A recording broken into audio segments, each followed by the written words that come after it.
உங்கள் யாவருக்கும் மீண்டும் நம்முடைய ஆண்டவராகிய இயேசு கிறிஸ்துவின் இனிய நாமத்தினாலே என்னுடைய அன்பின் வாழ்த்துதலை நான் சொல்லிக்கொள்கிறேன். நாம் ரட்சிக்கப்படுவதும் இயேசுவின் அன்பில் நிலைத்திருப்பதும் ஆவிக்குரிய வாழ்க்கையில் பலப்படுவதும் நாம் நம்முடைய இருதயத்தில் தேவனுக்கு எந்த இடத்தை கொடுக்கிறோம் என்பதை பொறுத்தே நம்முடைய பக்தியும் வைராகியமும் அமைகிறது.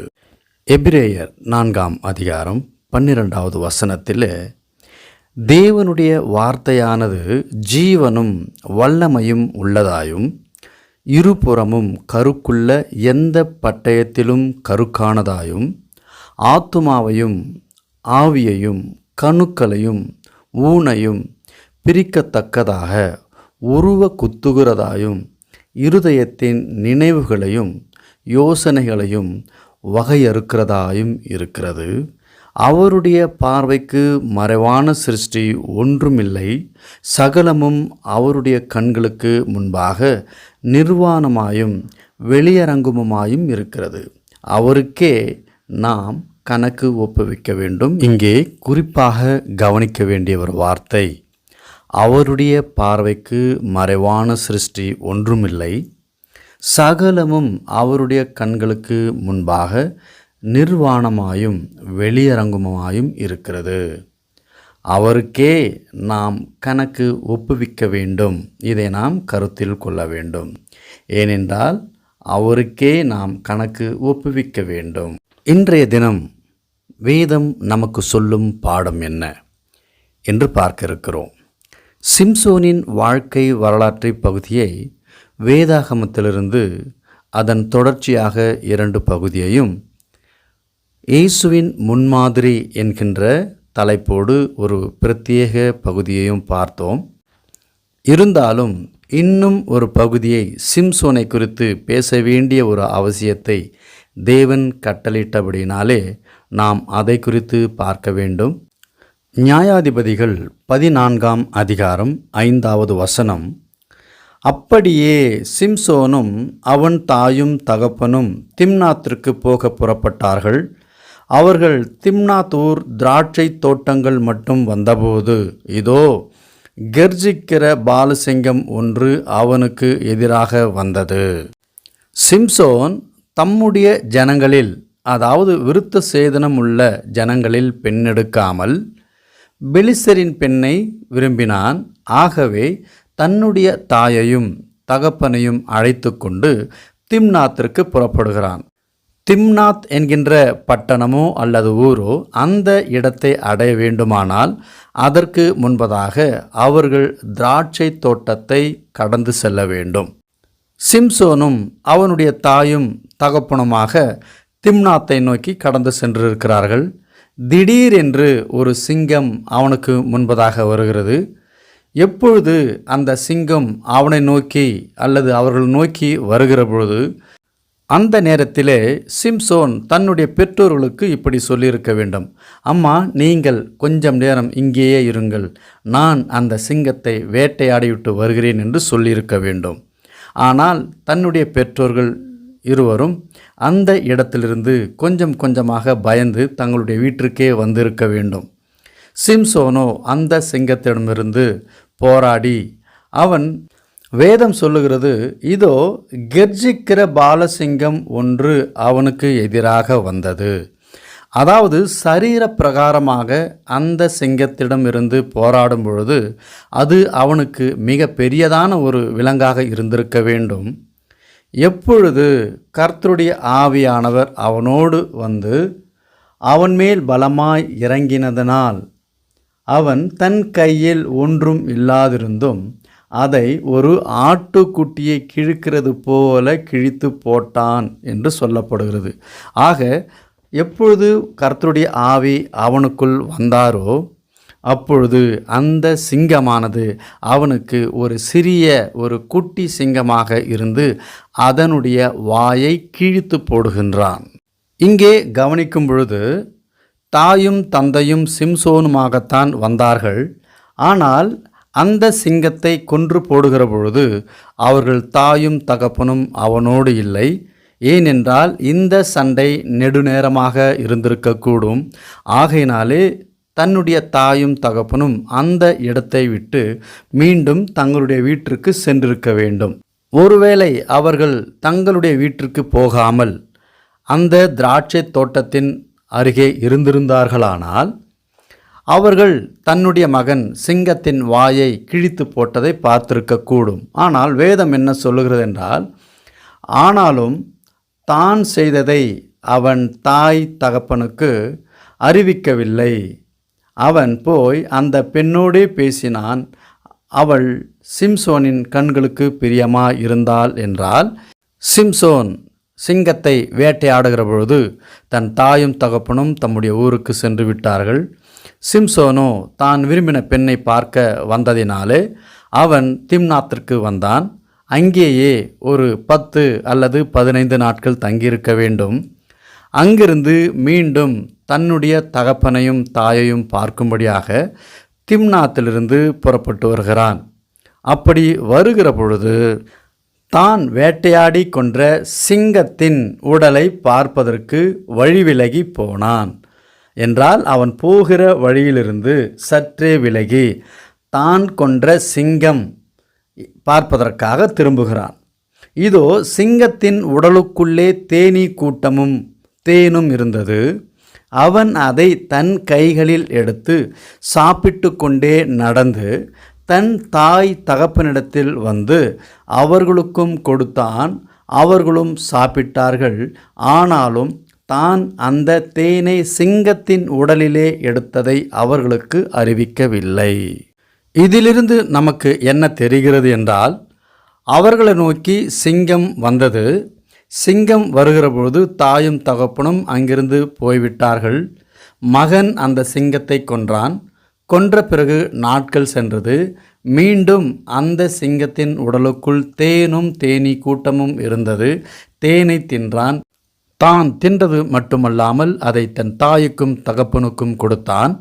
ஆனால் சிம்சோன் சிங்கத்தை கொன்றதை தன்னுடைய தாய்க்கும் தகப்பனுக்கும் சொல்லாமல் அதை இரகசியமாகவே வைத்து கொண்டான் என்பதை நாம் இங்கே அறிந்து கொள்ள முடிகிறது.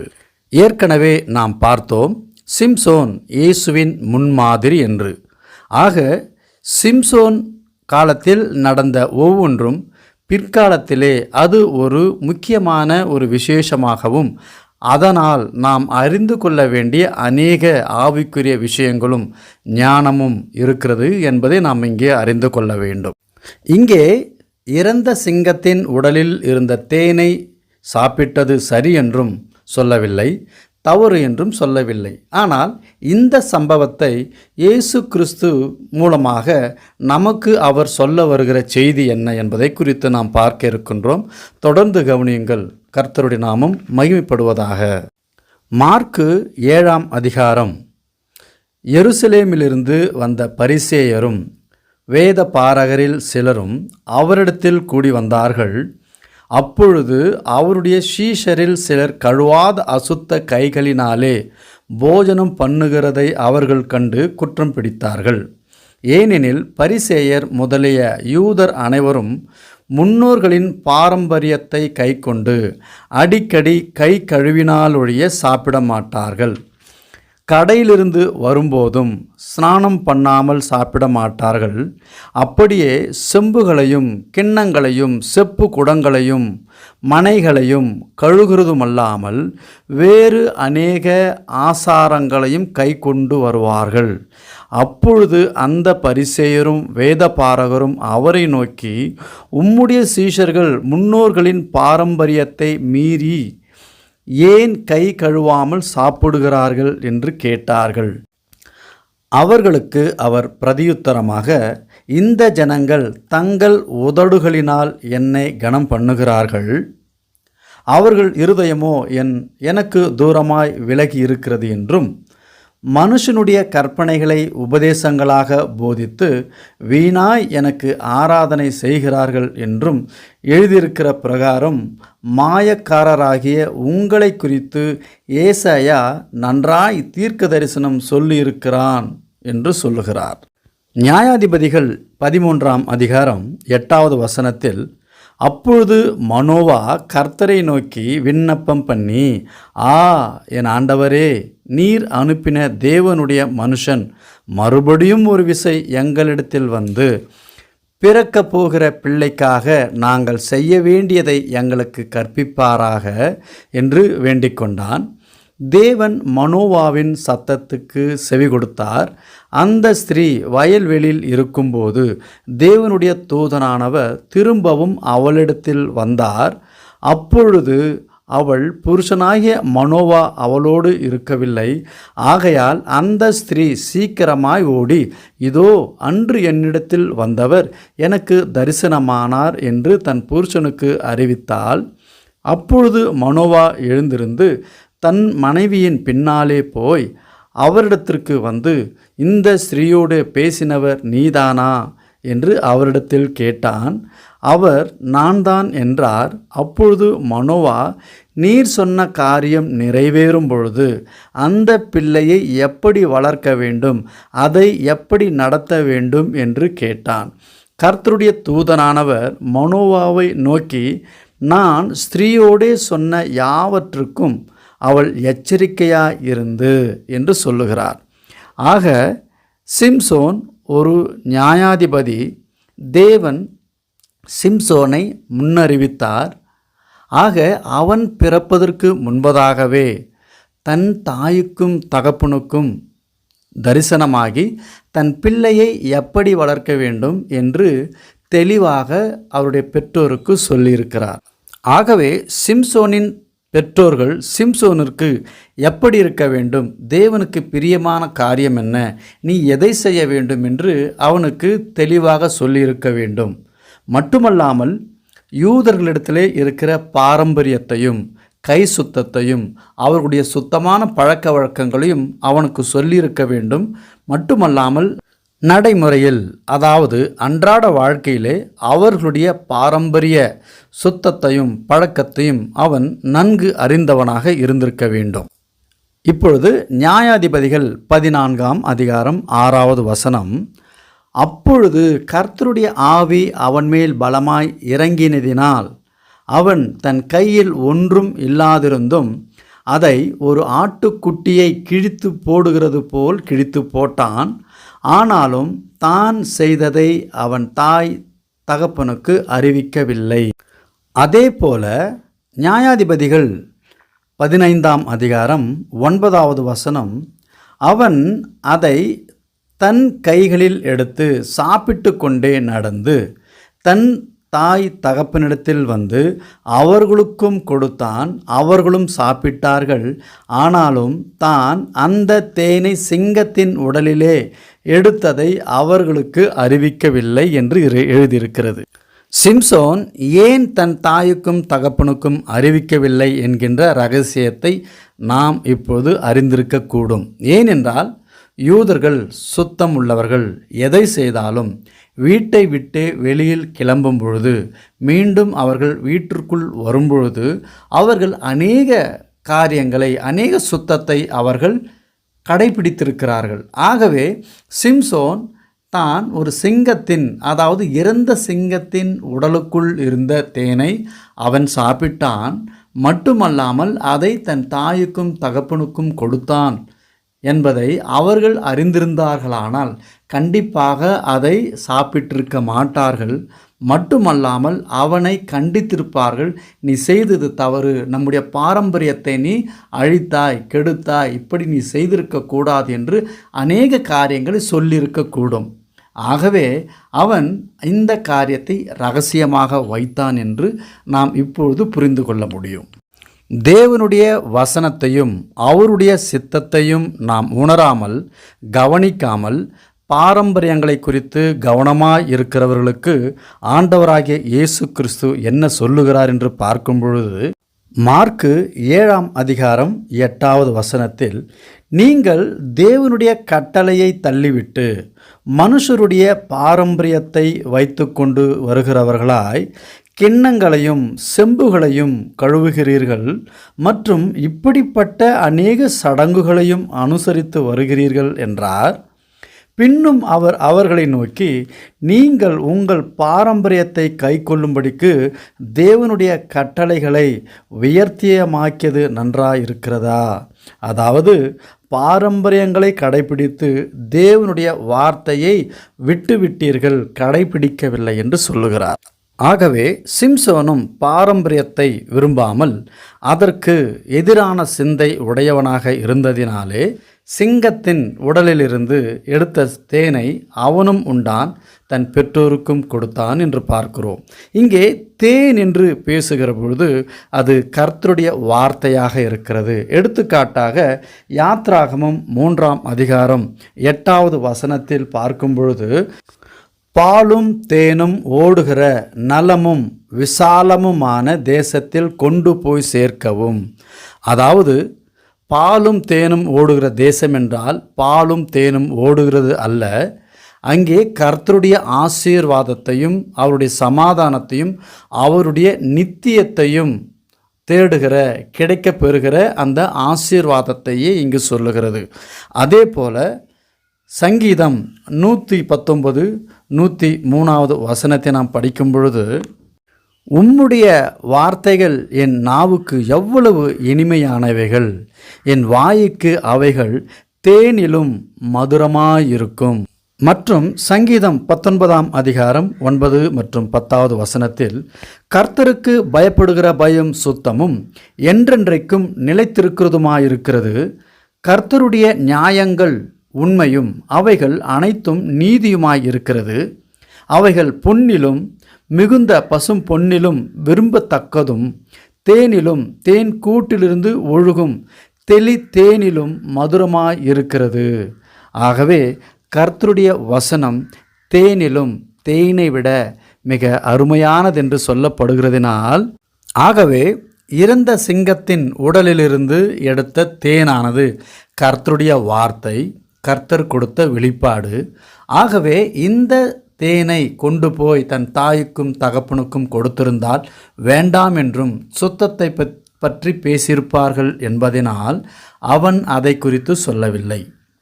ஆகவே அந்த தேனான கர்த்தருடைய வார்த்தை என்ன நமக்கு சொல்லுகிறது என்றால், மார்க்கு 7ஆம் அதிகாரம் 16வது வசனம், கேட்கிறதற்கு ஒருவன் காதுகள் உள்ளவனாய் இருந்தால் கேட்க கடவன் என்றார். 17ஆம் வசனம், அவர் ஜனங்களை விட்டு வீட்டிற்குள் பிரவேசித்த போது அவருடைய சீஷர்கள் அவர் சொன்ன உவமையை குறித்து அவரிடத்தில் விசாரித்தார்கள். அதற்கு அவர், நீங்களும் இவ்வளவு உணர்வில்லாதவர்களா? புறம்பே இருந்து மனுஷனுக்குள்ளே போகிறதென்றும் அவனை தீட்டுப்படுத்த மாட்டாதென்று நீங்கள் அறிந்து கொள்ளவில்லையா? அது அவன் இருதயத்தில் போகாமல் வயிற்றிலே போகிறது, அதிலிருந்து எல்லா போஜனங்களின் அசுத்தங்களையும் கழிக்கிற ஆசன வழியாய் நீங்கி போகும். மனுஷனுக்குள்ளே இருந்து புறப்படுகிறதே மனுஷனை தீட்டுப்படுத்தும். எப்படியெனில் மனுஷனுடைய இருதயத்திற்குள்ளிருந்து பொல்லாத சிந்தனைகளும் விபச்சாரங்களும் வேசித்தனங்களும் கொலை பாதகங்களும் களவுகளும் பொருளாசைகளும் துஷ்டத்தனங்களும் கபடும் காம விகாரமும் வன்கண்ணும் தூஷணமும் பெருமையும் மதிகேடும் புறப்பட்டு வரும். பொல்லாங்கானவைகளாகிய இவைகளெல்லாம் உள்ளத்திலிருந்து புறப்பட்டு மனுஷனை தீட்டுப்படுத்தும் என்றார். எனக்கன்பான தேவனுடைய பிள்ளைகளே, இவ்வளவு நேரம் கர்த்தருடைய வார்த்தைகளை உவமைகளை நாம் கேட்டோம். அதற்குரிய தகுந்த வசனங்களை குறித்தும் பார்த்தோம். சிம்சோனும் ஆண்டவராகிய இயேசு கிறிஸ்துவும் பாரம்பரியத்தை விரும்புகிறவர்கள் அல்ல.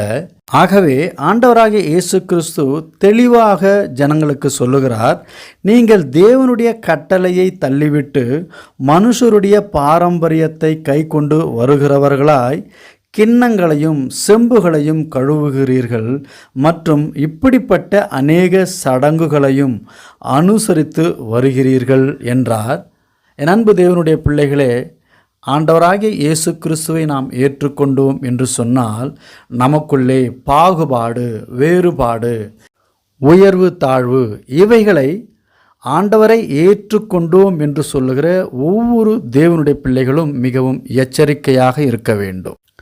ஆண்டவராகிய இயேசு கிறிஸ்துவை ஏற்றுக்கொள்ளாதவர்களுக்கு தேவனுடைய சித்தத்தையும் தன்னுடைய சகோதரனை எப்படி நேசிக்க வேண்டும் என்கின்ற அந்த தேவ அன்பு இல்லாததினால் அவர்களுக்குள்ளே ஏராளமான வேறுபாடும் சாதி வேறுபாடுகளும் உயர்வு தாழ்வும் தீண்டத்தகாதவன் என்றும் இப்படிப்பட்ட ஏராளமான விஷயங்களை வைத்து கொண்டிருக்கிறார்கள்.